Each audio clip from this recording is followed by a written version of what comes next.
Eu os convido a abrir a palavra do Senhor no livro de Esther, capítulo 5, e nós vamos dar continuidade à nossa série de sermões neste livro.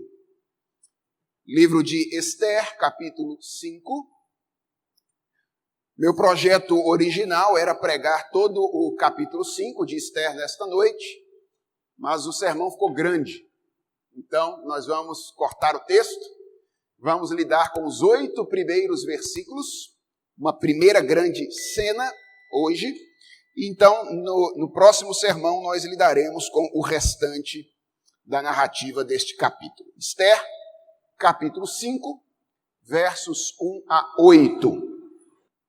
Eu vou fazer a leitura da passagem, peço aos irmãos que acompanhem e recebam com fé esta que é a palavra do nosso Senhor. Ela diz assim: Ao terceiro dia, Esther se aprontou com seus trajes reais e se pôs no pátio interior da casa do rei, defronte da residência do rei.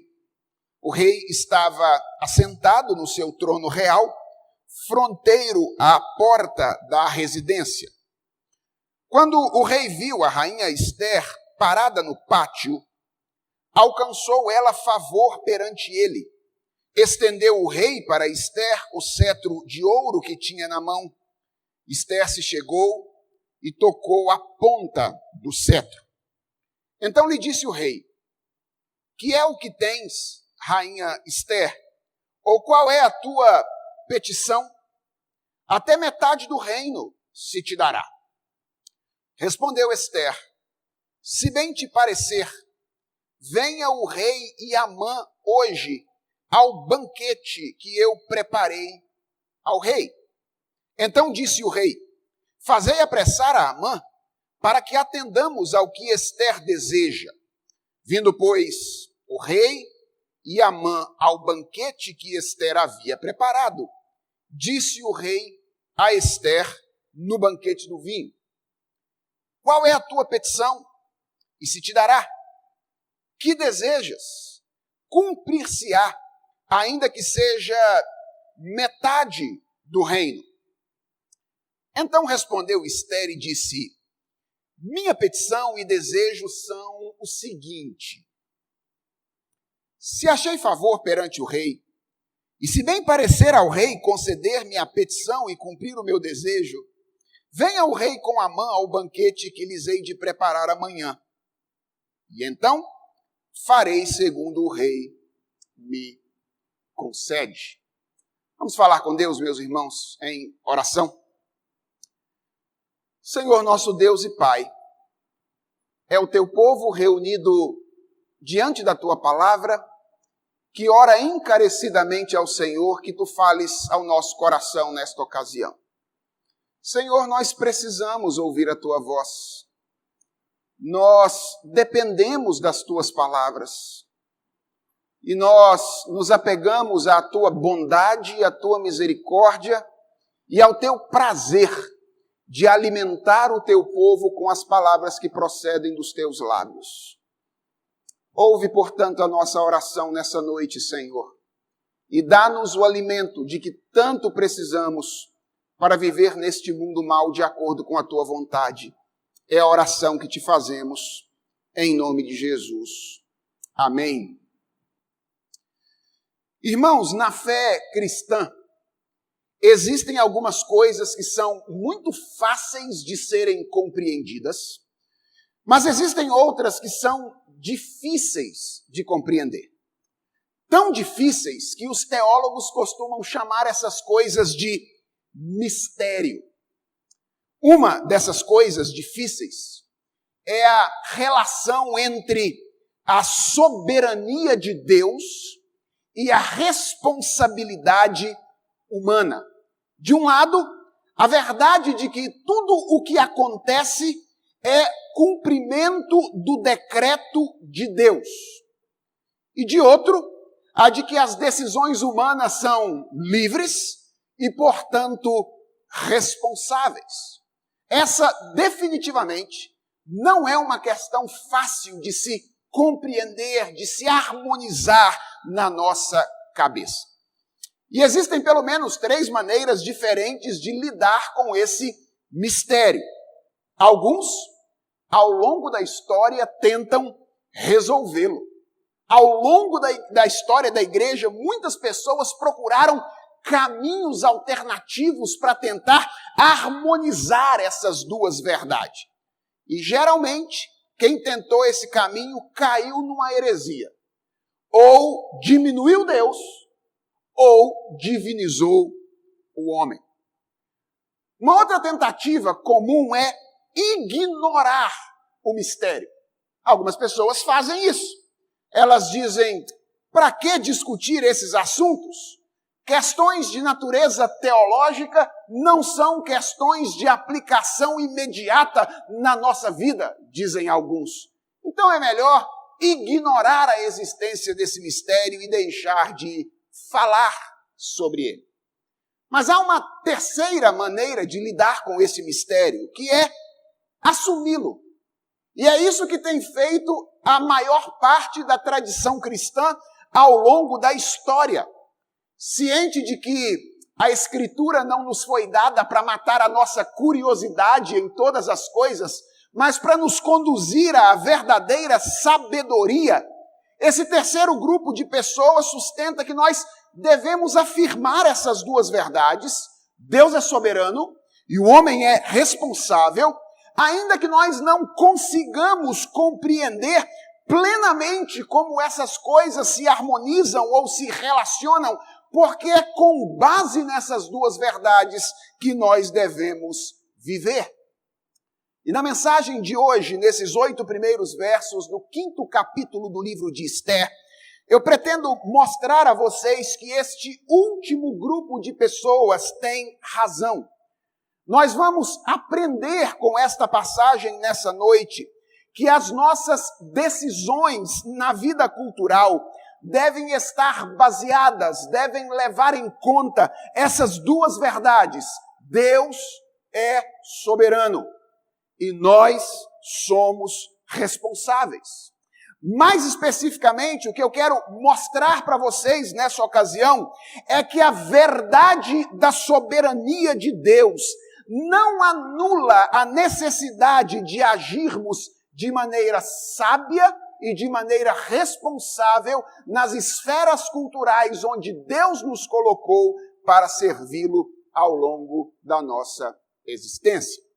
Mas antes de analisar os eventos deste capítulo propriamente ditos, é importante nos lembrar de alguns eventos que nos conduziram até aqui e que são o pano de fundo desta passagem. Assuero era o grande imperador da Pérsia nesta ocasião, e ele havia elevado Amã, um descendente dos Amalequitas, a uma posição de destaque no cenário político da Pérsia naquela ocasião, e havia ordenado a todas as pessoas no império que se curvassem diante de Amã, reconhecendo a sua autoridade. Todas as pessoas faziam isso, menos um judeu exilado chamado Mordecai, que era descendente da família de Saul e que havia criado uma jovem, a sua prima, chamada Hadassa, que agora era a rainha da Pérsia, sob o nome de Esther. Amã percebeu isso e Mordecai se recusava a conceder-lhe publicamente a honra que lhe era devida mediante o decreto de Assuero, e ficou furioso. E então, a partir de informações bem atravessadas dadas a Assuero, Amã conseguiu autorização do imperador para decretar a morte de todos os judeus do império, colocando assim em vigência um plano de vingança absolutamente desproporcional. Mordecai, nós vimos isso no capítulo 4, e todos os judeus que estavam fora do palácio tomaram conhecimento desse decreto de Assuero e de Amã, e como era de se esperar, reagiram a ele com profunda tristeza, enquanto, a princípio, dentro do palácio, Esther desconhecia completamente aquilo que se passava fora dele. Mas um dia ela soube que o seu primo Mordecai estava à porta do palácio, manifestando a sua tristeza como um moribundo, e então resolveu travar um diálogo com Mordecai através de alguns emissários, quando ela foi informada por ele daquilo que estava acontecendo debaixo do seu nariz, embora ela não soubesse.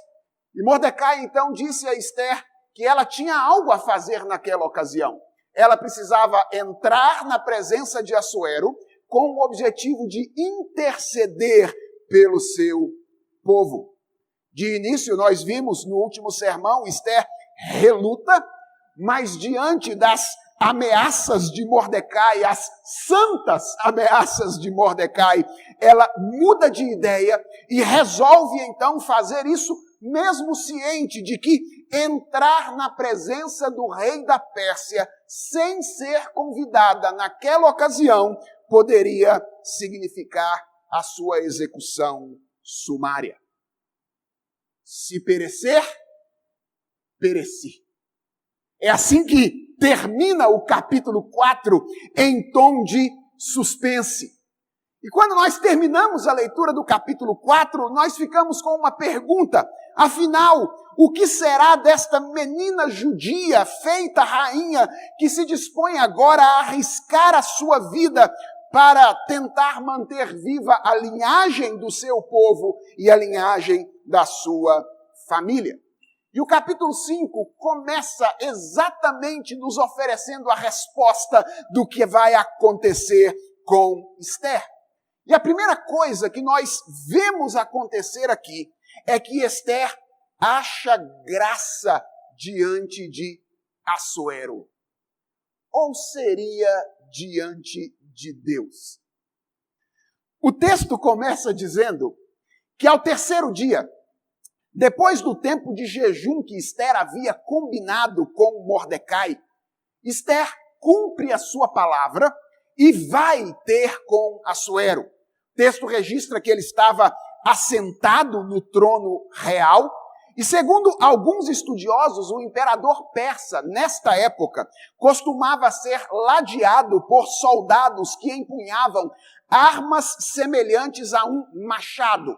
E eles estavam ali porque eles estavam prontos a uma palavra do rei a cumprir a sentença de morte contra qualquer pessoa que adentrasse aquele recinto sem ter sido convidada.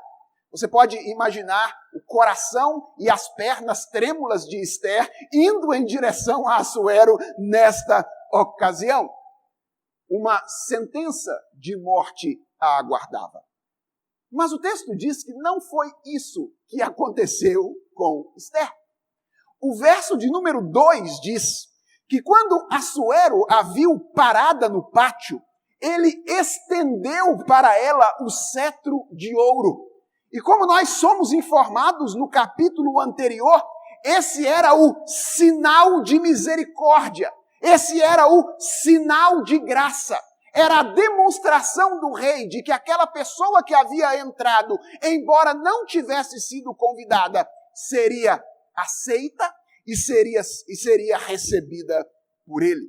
Então Esther se aproxima de Assuero, toca a ponta do cetro, cumprindo assim o ritual de entrada na presença do rei naquela ocasião. As portas estavam abertas. O caminho estava pavimentado.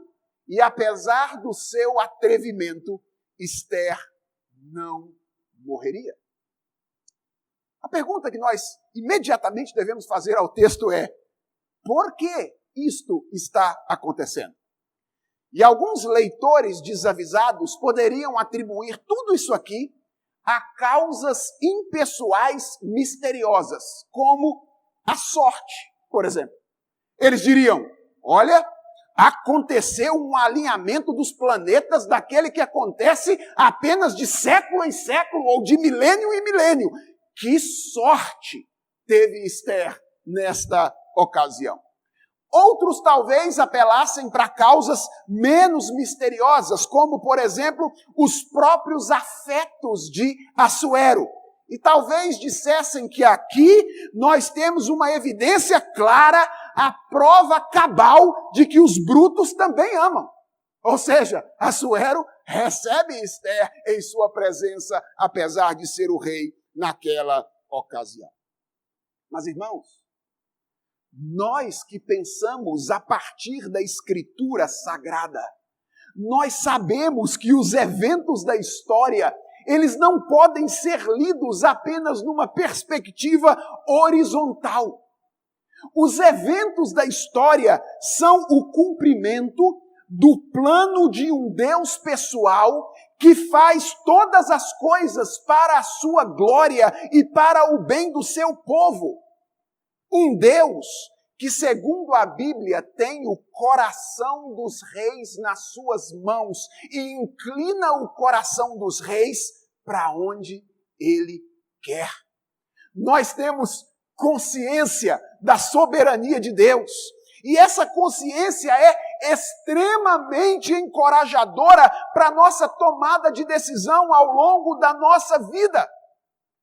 Porque você sabe que frequentemente as encruzilhadas no meio das quais nós nos encontramos no nosso dia a dia, seja na escola, seja no trabalho, seja em uma instituição social qualquer, dependem muitas vezes de movimentos difíceis, como, por exemplo, a manifestação de simpatia por parte de um superior que não é temente a Deus. Vejam, de certa forma, a própria vivência pacífica da fé na esfera pública depende disso. E para nós, é profundamente encorajador saber que o coração dessas pessoas, assim como o nosso coração, está nas mãos do Senhor. Vejam, isso significa que todas as vezes em que nós obedecermos a Deus, então as portas serão abertas para nós, os caminhos serão imediatamente pavimentados e nós vamos sempre contar com a simpatia das pessoas? A resposta é não. José, por exemplo, não contou com o favor de Potifar quando ele foi fiel e rejeitou deitar-se com a mulher dele. Ele foi preso. Ele foi lançado na prisão por ter obedecido ao Senhor. As portas que se abriram para Daniel, quando ele continuou a orar, apesar do decreto de proibição da Babilônia, foram as portas da cova dos leões. José foi lançado na prisão, Daniel foi lançado na cova dos leões, e essas coisas também podem acontecer conosco quando nós decidimos obedecer a Deus no contexto da cultura.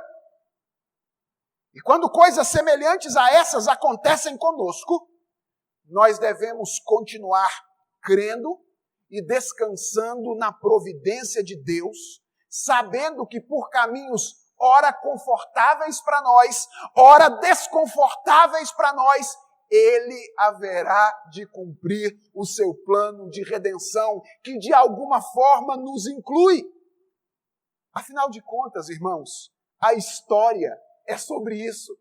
Às vezes nós ficamos preocupados com pequenas coisas imediatas na nossa vida e nos esquecemos que a história é sobre como Deus está redimindo a realidade criada por Ele e estragada pelo pecado, e não sobre como nós podemos experimentar uma vida mais confortável nesse mundo.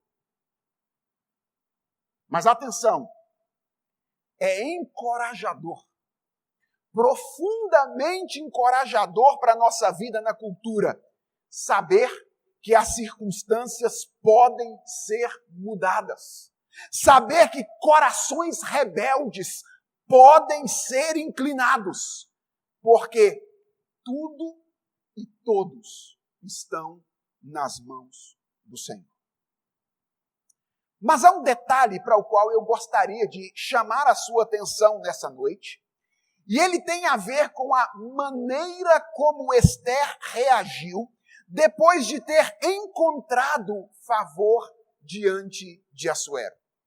E o que eu quero mostrar para você é que, além de achar graça diante do rei, ou melhor, diante de Deus, Esther age responsavelmente com sabedoria, astúcia e paciência. Essa é a segunda lição que eu quero que você guarde na sua mente nessa noite. Esther age responsavelmente com sabedoria, astúcia e paciência. Vejam, quando Assuero recebe Esther, ele se dá conta de que ela certamente não havia entrado ali sem ser chamada por acaso. Ela havia colocado a sua vida em risco. Então ele sabe que ela tem alguma coisa a pedir, ela tem um requerimento importante a fazer.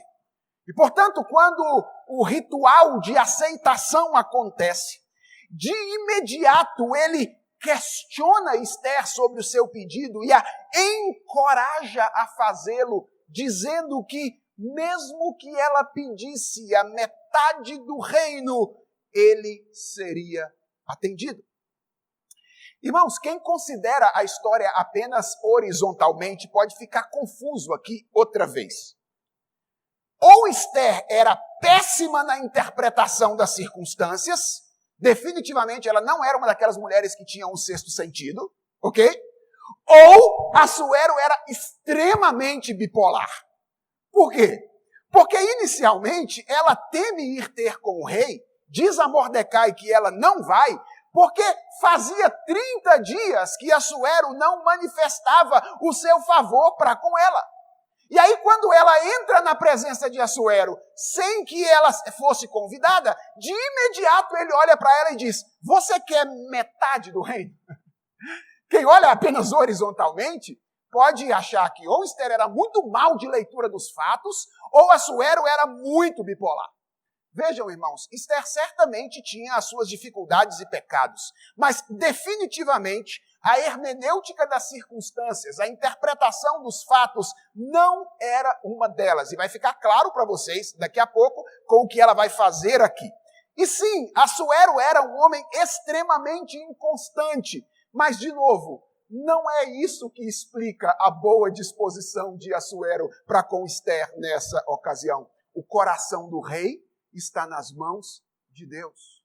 E ele inclina o coração do rei para onde ele quiser. Mas o ponto aqui é outro. Deixa eu fazer uma pergunta para você. Seja honesto. O que você faria se você tivesse entrado na presença de Assuero para fazer o que Esther havia entrado para fazer e ouvisse exatamente estas palavras que Assuero acabou de dizer para Esther? Pede, ainda que seja metade do reino se te dará. Eu suspeito que alguns de nós nos deixaríamos levar e mudaríamos de ideia.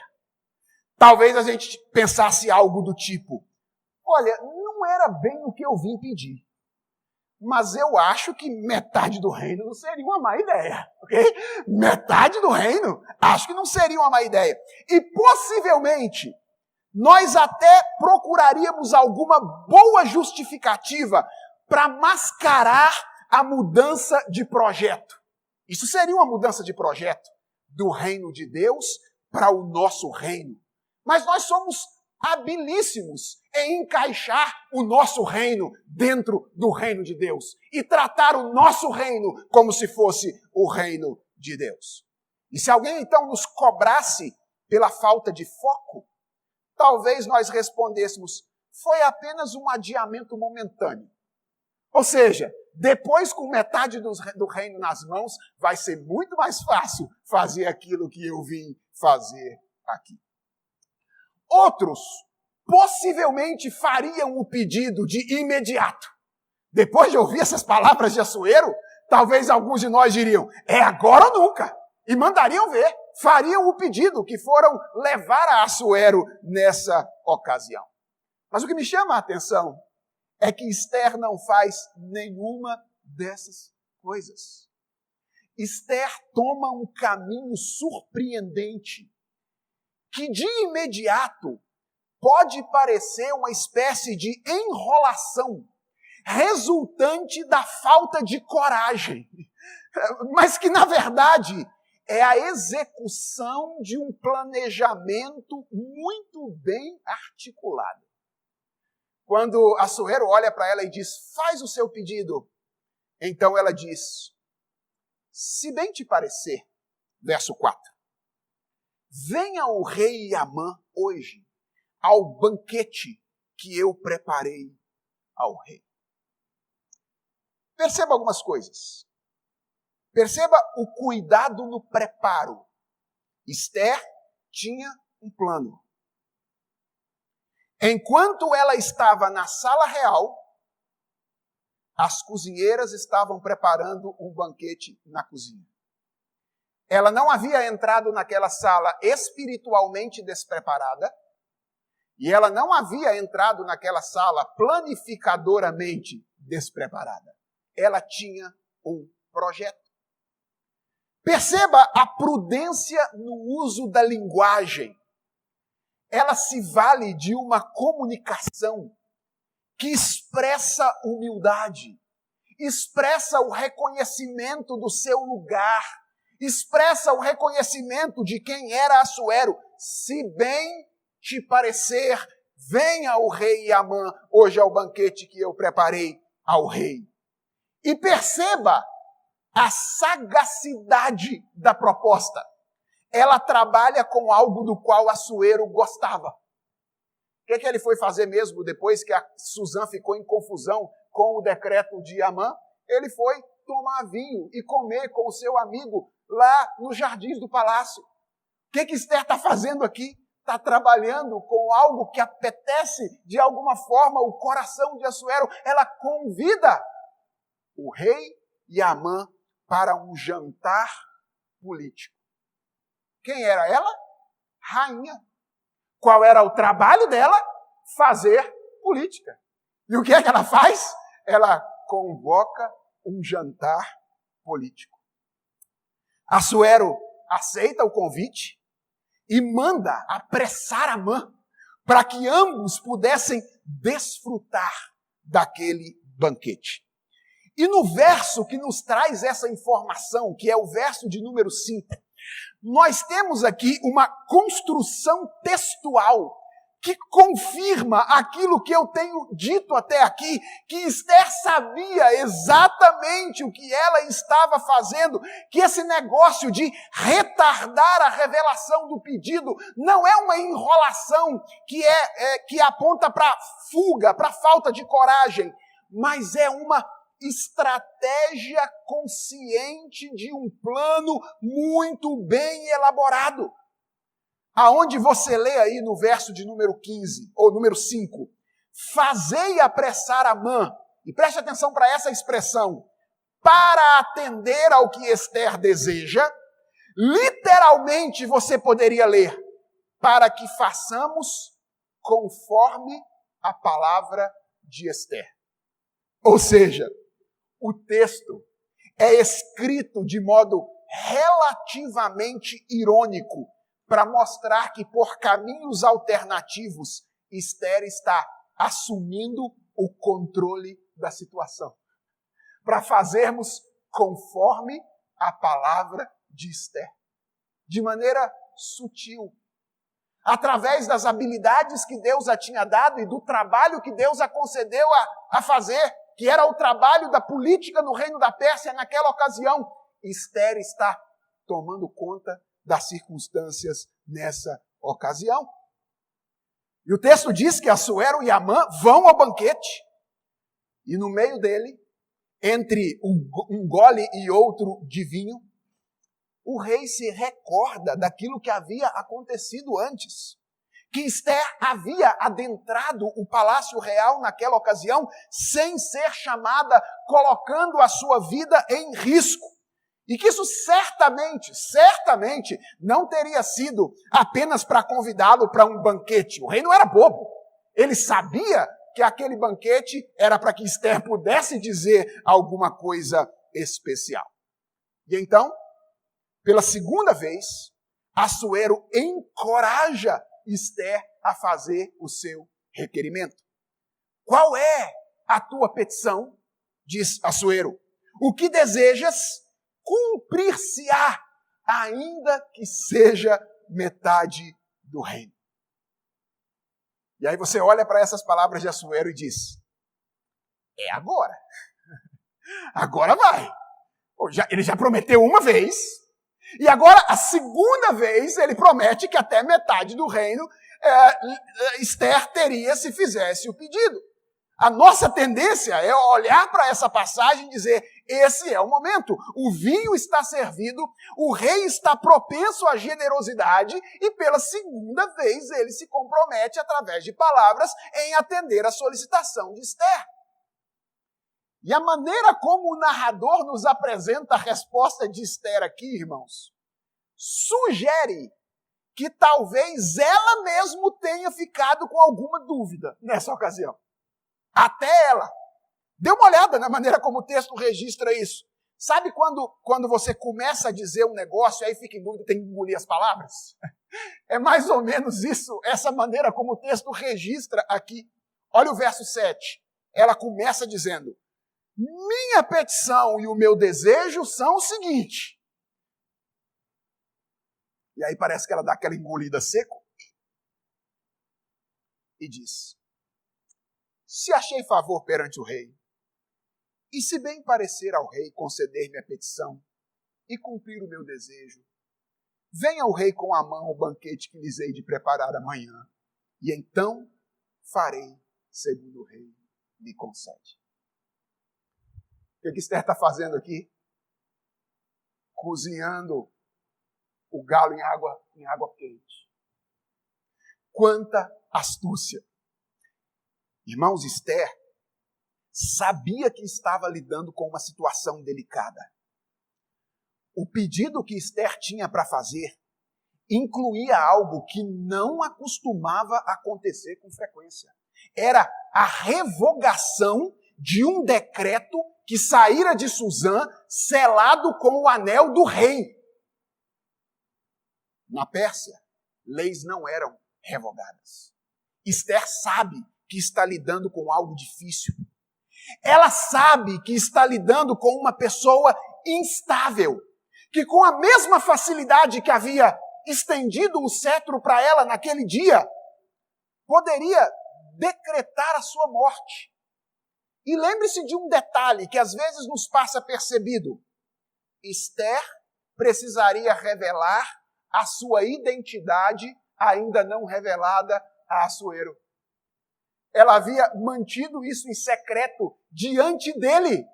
E agora ela precisava contar ao seu marido de que povo ela de fato era, ou a que povo ela de fato pertencia. Ela tinha algo a fazer, mas era necessário saber quando fazer. E era necessário saber como fazer. E o que me chama a atenção é que a percepção de que Deus está no controle não leva a Esther a tentar o Senhor Deus. Ou seja, já que Deus está abrindo todas as portas mesmo, então, quer saber de uma coisa, eu vou viver a vida de maneira irresponsável? Não! Ela age de maneira profundamente responsável. Age de maneira perita, com sabedoria, com astúcia, com paciência, e ela vai conduzindo esta situação para uma condição em que o rei estivesse absolutamente comprometido. Irmãos, se Assuero aceitasse o convite de Esther, nesta ocasião, ele teria colocado publicamente a terceira assinatura no cheque em branco colocado nas mãos de Esther.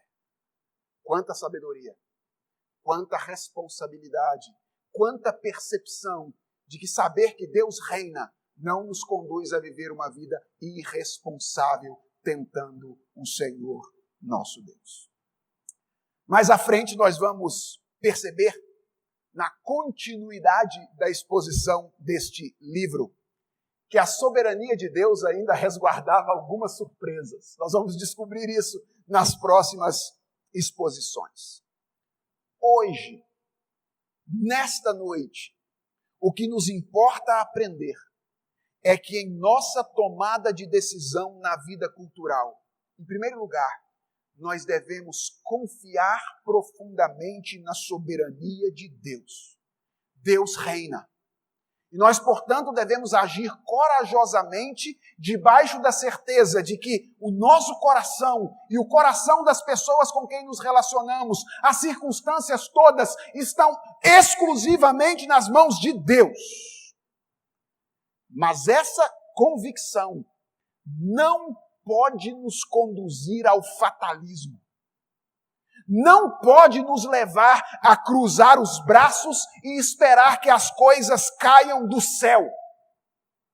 Ao invés disso, essa convicção de que Deus é soberano deve nos servir de estímulo para agirmos responsavelmente na busca daquilo que em cada situação nos parece mais santo e mais agradável ao Senhor.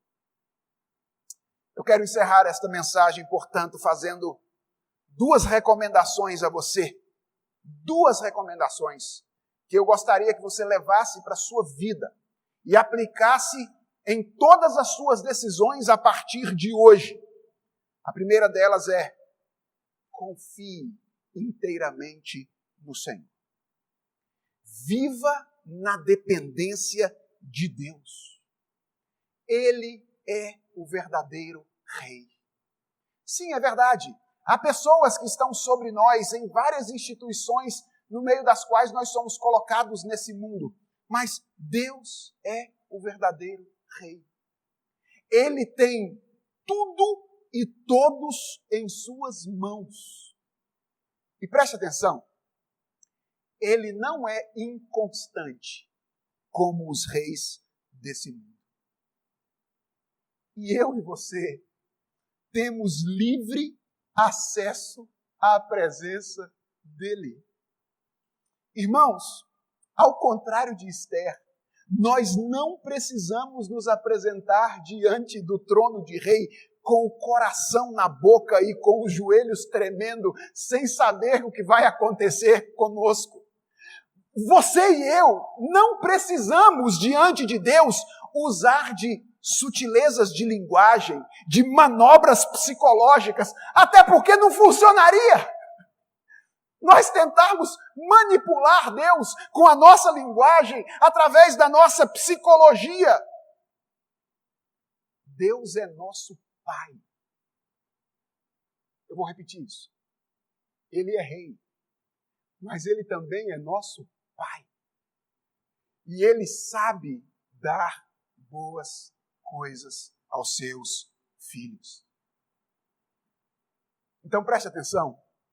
Quando as coisas ficarem difíceis e você não souber o que fazer, lembre-se, as portas estão abertas.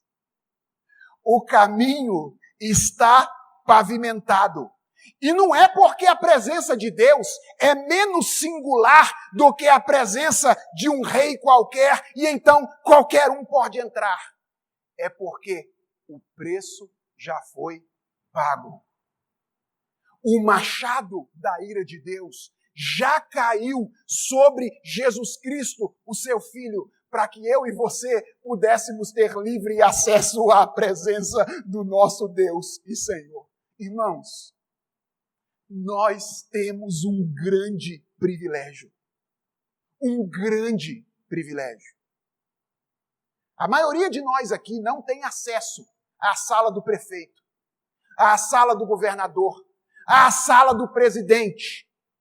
Mas todos nós temos um ingresso assinado com o sangue de Cristo que nos dá livre acesso ao trono da graça de Deus.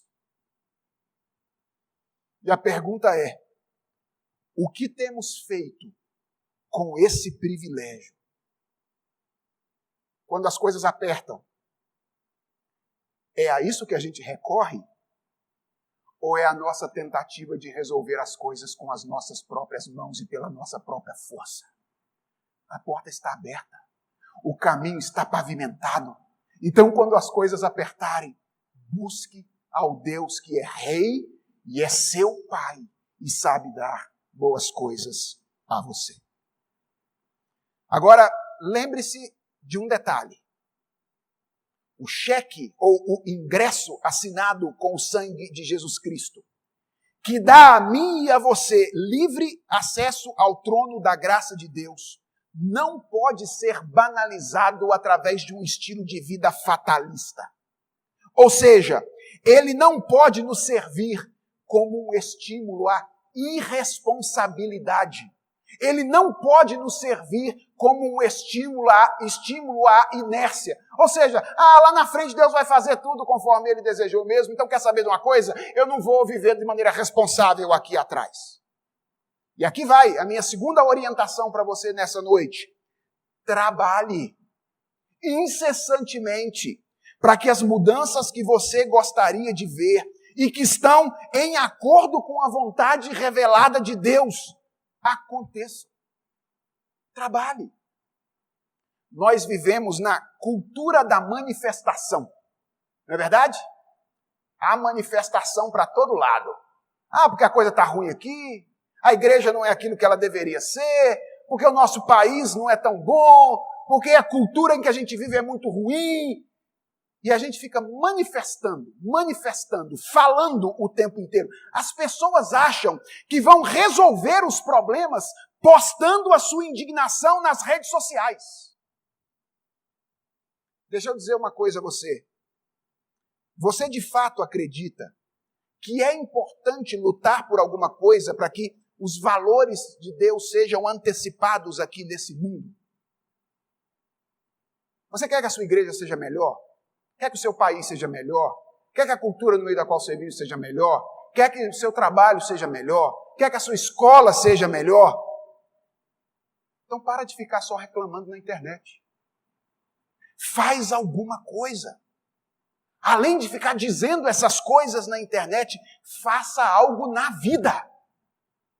Planeje, estude, ensine, e no seu raio de atuação, onde Deus colocou para você atuar naquele momento, trabalhe responsavelmente para que os valores do reino de Deus, reino no qual nós vamos viver no futuro, sejam antecipados e as pessoas sejam abençoadas agora pela justiça, pela beleza, pela glória desse reino no meio do qual nós viveremos um dia.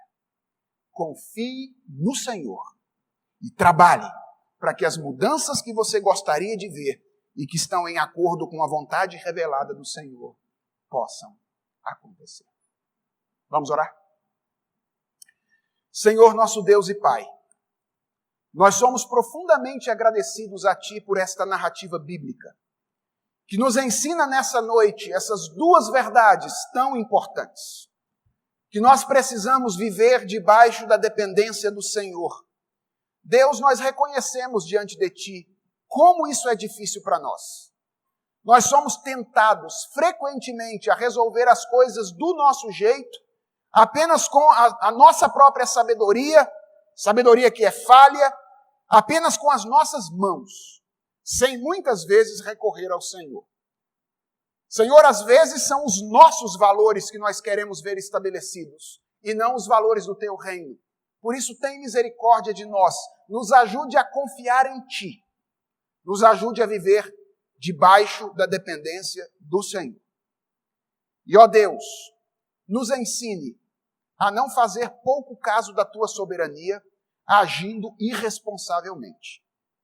Ensina-nos a ser responsáveis, a levantar cedo, a trabalhar com intensidade, a estudar, a ensinar, a planejar, a fazer, a fim de que os valores do Teu reino possam, através de nós, serem vivenciados, na medida do possível, neste mundo mau em que nós estamos e outras pessoas sejam, de alguma forma, abençoadas.